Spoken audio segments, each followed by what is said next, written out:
Hello दोस्तों, कैसे हैं आप लोग। I hope you are doing well. स्वागत है आपका आपके channel the knowledge hub of the toppers में। पिछले वीडियो में हमने विद्युत धारा का पूरा कंप्लीट चैप्टर देखा था।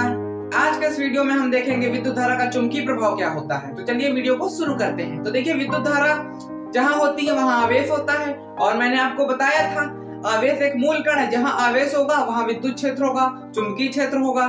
तो अब हम देखते हैं कि आखिर ये चुंबक क्या होता है। सबसे पहले बताइए चुंबक क्या होता है। आपने पढ़ा होगा छोटी कक्षाओं में कि चुंबक के दो सिरे होते हैं, एक नॉर्थ होता है, एक साउथ होता है, जिसे हम उत्तरी ध्रुव और दक्षिणी ध्रुव कहते हैं, नॉर्थ पोल और साउथ पोल कहते हैं। ये भी आपको पता होगा कि चुंबक लोहे की वस्तु को अपनी ओर आकर्षित करता है। और आपने क्या पढ़ा होगा कि अगर हम स्वतंत्र रूप से लटका दें चुंबकीय सुई, मान जो कंपास होता है, तो हमेशा उत्तर दक्षिण दिशा की ओर ठहरती है। तो ये चुंबक के गुण हो गए। अब हम देखते हैं अपना मेन टॉपिक कि विद्युत धारा का चुंबकीय प्रभाव क्या है। ठीक है, तो सबसे पहले देखिए चुंबकीय क्षेत्र रेखाएं क्या होती हैं। इसके बारे में जो क्वेश्चन भी आता है, चुंबकीय बल रेखाएं, चुंबकीय क्षेत्र रेखाएं, ये सब क्या होती हैं। तो देखिए चुंबकीय क्षेत्र रेखाएं क्या है। देखिए मान लीजिए जैसे कोई चुंबक है ना, क्षण चुंबक। अभी मैंने आपको बताया कि एक नॉर्थ होगा, एक साउथ सिरा होगा। तो अब अगर हम इसके पास कोई लोहे की वस्तु ले जाएंगे तो आकर्षित होगी, पास में बहुत दूर होगी तो नहीं आकर्षित होगी। इसका मतलब इसके चारों ओर कुछ तो है, इसका मतलब इसके चारों ओर मैग्नेटिक फील्ड है। तो जो मैग्नेटिक फील्ड को दिखाएंगी वही क्या होती हैं, चुंबकीय बल रेखाएं होती हैं। और ये इमेजिनरी लाइन होती है, होती नहीं है, हम इसे मान लेते हैं। ठीक है, तो ये हो जाती है चुंबकीय क्षेत्र रेखाएं। कि चुंबक के चारों ओर वो रेखाएं जो वहां पर चुंबकीय क्षेत्र को प्रदर्शित करें, उन्हें क्या कहेंगे हम, चुंबकीय क्षेत्र रेखाएं। ठीक है, तो ये हो गए। अब हम देखते हैं चुंबकीय क्षेत्र रेखाओं के गुण क्या होते हैं। ठीक है, प्रॉपर्टीज ऑफ मैग्नेटिक लाइंस। तो चुंबकीय क्षेत्र रेखाओं के गुण क्या होते हैं। देखिए पहला गुण क्या है, मान लीजिए कोई चुंबक है, इसका नॉर्थ पोल है और ये साउथ पोल है। तो पहला गुण ये है कि चुंबकीय क्षेत्र रेखाएं हमेशा उत्तर से दक्षिण की ओर जाती हैं। ठीक है, उत्तर से दक्षिण की ओर। और मान लीजिए ये चुंबकीय क्षेत्र रेखा हो गई। ठीक है,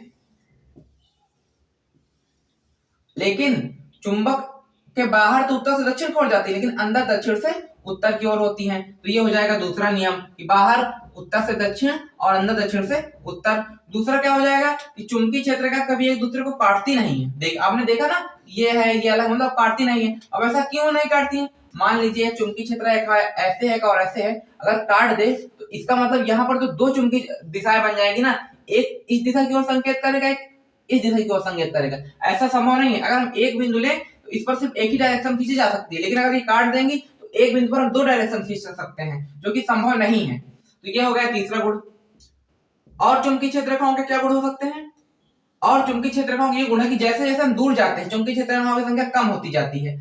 मतलब देखिए यहाँ पर हम कोई लोहे की वस्तु रखते हैं तो ज्यादा चुंबक है, लोहे कुछ भी रखते हैं ज्यादा आकर्षित होगी। लेकिन अगर हम यहाँ पर रख देंगे तो और ज्यादा आकर्षित होगी, लेकिन हम बहुत दूर रख देंगे तो उसकी मैग्नेटिक फील्ड से दूर ही रख देंगे तो फिर आकर्षित नहीं होगी। इसका मतलब जैसे जैसे हम आगे जाते चुंबकीय क्षेत्र की संख्या कम होती जाती है। जहां पर चुंबकीय क्षेत्र की रेखाओं की संख्या ज्यादा होगी, मतलब चुंबक के निकट जो चुंबकीय क्षेत्र होता है काफी इंटेंस होता है, काफी प्रबल होता है, क्योंकि यहाँ पर चुंबकीय क्षेत्र बहुत प्रबल होती है। अगर हम यहाँ पर कोई वस्तु रखते हैं तुरंत आके चिपक जाएगी, क्योंकि इसके जो पोल होते हैं यहाँ पर जो इनकी इंटेंसिटी होती है मैग्नेटिक लाइंस की बहुत ज्यादा होती है। तो ये कुछ चुंबकीय क्षेत्र रेखाओं के गुण हो गए, इसको आप लिख सकते हैं। और ये जो मैंने एक इंपॉर्टेंट ये वाला क्वेश्चन बताया, ये भी आपके बोर्ड एग्जाम में पूछा जाता है।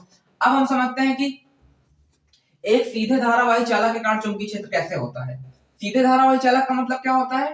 मान लीजिए यही चालक की बात करूं, ये एक सीधा धारावाही चालक है। अब अगर मैं इसमें करंट फ्लो कर रहा हूं, मान लीजिए इसको मैंने एक पूरा सेटअप बना के इसे कनेक्ट कर दिया और इसमें मैं करंट फ्लो कर रहा हूं। ठीक है, तो अब इसमें मैग्नेटिक फील्ड कैसे होगा। तो इसमें मैग्नेटिक फील्ड ऐसे होगा, ऐसे गोल गोल आगे बढ़ता चला जाएगा, ऐसे बढ़ता चला जाएगा। मतलब ये अगर कोई धारावाही चालक तो इसके चारों ओर चुंबकीय क्षेत्र एक वृत्ताकार रेखाओं के रूप में होगा। देखिए कैसे होगा। मान लीजिए कोई धारावाही चालक है, ठीक है, इस पे मैंने करंट फ्लो कर दी, ठीक है, नॉर्थ थ्रू। अब मान लीजिए अब इसमें मैंने करंट फ्लो कर दी, तो अब इसका जो चुंबकीय क्षेत्र होगा ये ऐसे होगा। अब इसकी दिशा क्या होगी, तो इसकी दिशा ज्ञात करने के लिए दक्षिण हस्त अंगुष्ठ नियम होता है। क्योंकि नियम क्या होता है कि अगर हम कोई चालक उसको इस प्रकार पकड़े कि जो अंगूठा है विद्युत क्षेत्र की दिशा की ओर संकेत करे, तो ये उंगलियां हैं, उंगलियों की मोड़ने की दिशा है, ये चुंबकीय क्षेत्र की दिशा को बताएगा। मान लीजिए ये है, इसमें चुंबकीय क्षेत्र ऐसे जा रहा है, मतलब धारा ऐसे जा रही है, जो चुंबकीय क्षेत्र होगी वो ऐसे होगी, ऐसे इधर की ओर होगी। मतलब चुंबकीय क्षेत्र की जो दिशा होगी इधर की ओर होगी, इधर की ओर होगी। तो ये अब आपको आसानी समझ में आ गया कि दक्षिण हस्त अंगुष्ठ नियम क्या है। तो ये आपको समझ में आ गया कि एक समान विद्युत धारावाही चालक चारों ओर चुंबकीय क्षेत्र कैसे होता है। अब ये कैसे और इसमें कुछ क्या क्या लिख सकते हैं आप, अगर ये बोर्ड एग्जाम में आ गया क्वेश्चन, तो तो आप लिख सकते हैं कि जो मैग्नेटिक फील्ड की इंटेंसिटी होती है वो धारा पर डिपेंड करती है, क्योंकि जितनी धारा हम बढ़ाएंगे उतना ही जो ज्यादा चुंबकीय क्षेत्र बनेगा, प्रबल बनेगा, इंटेंस बनेगा। और दूसरी क्या है, जैसे जैसे हम दूर जाएंगे, देखिए यहाँ पर अगर कोई हम मैग्नेटिक कंपास रखते हैं, चुंबकीय सुई रखते हैं, तो उसमें ज्यादा विक्षेप देखने को मिलेगा, लेकिन जैसे जैसे हम दूर जाएंगे तो उसका विक्षेप कम हो जाएगा, क्योंकि जैसे जैसे हम दूर जाते हैं चुंबकीय क्षेत्रफलों की संख्या घटती जाती है। अभी मैंने आपको क्षण चुंबक से भी बताया था, तो बी प्रोपोर्शनल हो जाएगा आर के, ठीक है। तो ये दो चीजों पर डिपेंड करता है। अब हम समझते हैं कि अगर हम धारावाही चालक को एक लूप बना दे, अगर एक धारावाही चालक को हम अगर एक लूप बना दे तो वो कैसे होगा। मान लीजिए धारावाही चालक, अगर मैंने इसको गोल गोल करके एक लूप बना दिया तो उस पर चुंबकीय क्षेत्र कैसे होगी, उसकी निर्भरता कैसे होगी, क्या दूरी पर निर्भर करेगा, कैसे क्या होगा, तो उसको हम जानते हैं, ठीक है। तो मान लीजिए ये धारावाही चालक था। अब मान लीजिए सीधी तार जैसे थी, मैंने इसको मोड़ के ऐसे बना दिया वृत्ताकार लूप। जैसे मान लीजिए ये अभी था, ये आपका धारावाही चालक था, मैंने इसको मोड़ के लूप बना दिया, मतलब ये ऐसे था, अब मैंने इसको ऐसे कर दिया, ऐसे लूप बना दिया, ठीक है।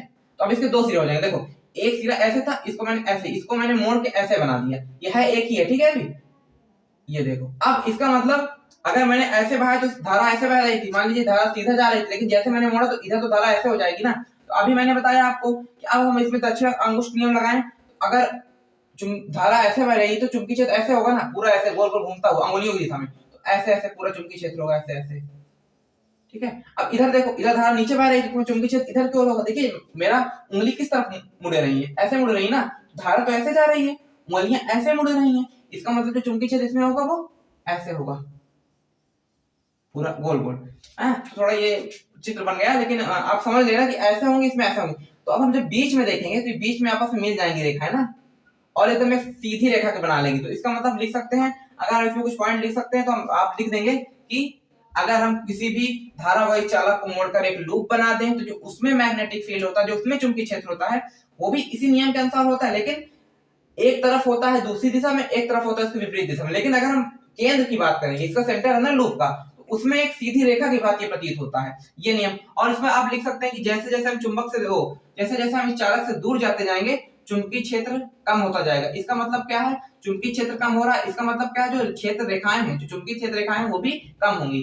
तो इसमें आप लूप में पॉइंट लिख सकते हैं। तो अब आपको लूप वाला भी समझ में आ गया होगा। आई होप आपको बिल्कुल अच्छे से समझ में आ गया होगा, किसी भी प्रकार का कोई भी इस कॉन्सेप्ट में आपको डाउट नहीं बचेगा।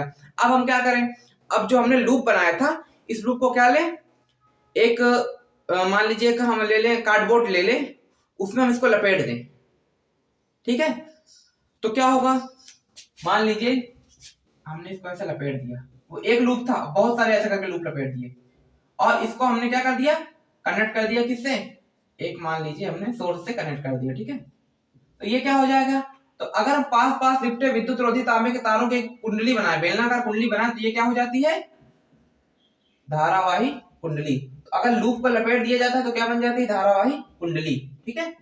अब कुंडली क्या होती है, कुंडली किसके भांति व्यवहार करती है, तो देखिए कुंडली भी जो मैंने आपको पहले बताया था टॉपिक में, क्षण चुंबक, ऐसे ये वाला एनआरएस वाला सेम इसी प्रकार करेगी, क्षण चुंबक के भांति व्यवहार करेगी, क्षण चुंबक के भांति व्यवहार करेगी, जो आपकी धारावाही कुंडली होगी, धारावाही परिनालिका होगी, ठीक है, सॉरी कुंडली परिनालिका, ठीक है, परिनालिका, ये भी क्या करेगी, क्षण चुंबक के भांति व्यवहार करेगी। इसमें भी वही नियम आपको लगाना है कि इसमें भी सेम वही होता है कि N होता है, S होता है, ठीक है, दो सिरे बन जाते हैं, और चुंबकीय क्षेत्र रेखाएं उत्तर से दक्षिण होती है, अंदर दक्षिण से उत्तर होती है, बाकी सब इसमें नियम पूरे आपको वही वाले लिख देने हैं। और साथ में इसमें अब आपसे पूछ लिया जाएगा कि धारावाही जो परिनालिका है इसकी प्रबलता, मतलब इसमें कितनी करंट कब होगी, कितनी ज्यादा होगी, किस पर निर्भर करती है, तो ये भी क्वेश्चन पूछा जाता है। तो आप लिख सकते हैं, पहला ये फेरों की संख्या पर निर्भर करता है, मतलब जितने फेरे हम लगाएंगे तार के उतनी ज्यादा इसमें मैग्नेटिक फील्ड इंटेंस होगी। और दूसरा क्या है, क्रोड के पदार्थ पर, मतलब जो इसके अंदर एक क्रोड का पदार्थ रखा जाता है, ठीक है, अगर वो हम नर्म लोहे का लेते हैं, नर्म लोहे का, तो उसकी प्रबलता ज्यादा होती है, ठीक है, क्योंकि उसकी जो ससेप्टिबिलिटी होती है, जो सुग्राहिता होती है, वो बहुत ज्यादा होती है, ठीक है। तो ये हो गई फेरों की संख्या और नर्म लोहे की क्रोड पर इसकी निर्भरता। कुंडली की विद्युत धारा की, जो चुंबकीय क्षेत्र की विद्युत धारा की जो निर्भरता होती है वो फेरों की संख्या पर होती है, नर्म लोहे की क्रोड पर होती है। तो ये भी आपको समझ में आ गया होगा। अब हम देखते हैं कि विद्युत चुंबक और स्थायी चुंबक क्या है।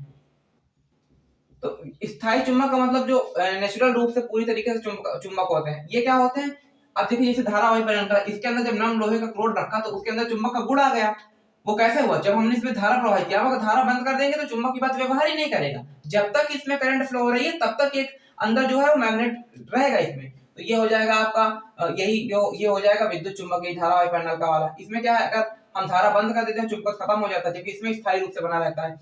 अब इसमें क्या होता है, इसको प्रबल या घटाया बढ़ा सकते हैं, पर इसको घटा बढ़ा नहीं सकते हैं। तो ये 2-3 इसमें लिख सकते हैं, इनाम लोहे पर डिपेंड करता है, ये इसमें नहीं करता। तो आप 2-3 पॉइंट इसमें लिख सकते हैं, विद्युत चुंबक और स्थायी चुंबक के बीच में अंतर लिख सकते हैं। तो ये आपका पूरा टॉपिक हो गया। अब हम देखते हैं आपका अगला टॉपिक, जो कि इस चैप्टर का लास्ट टॉपिक है,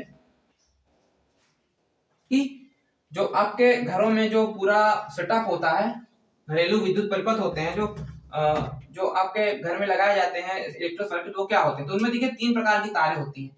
एक होती है फेज तार, एक होती है ऋणात्मक तार, और एक क्या होती है आपकी भू संपर्कित तार। ठीक है, भू संपर्कित तार 3 तारें होती है। फेज तार क्या होती है, ये होती है आपकी लाल रंग की। ठीक है, ऋणात्मक तार क्या होती है, ये होती है हरे रंग की। ठीक है, और ये क्या होती है काले रंग की। ये हो गई 3 तारें हो जाती हैं आपकी।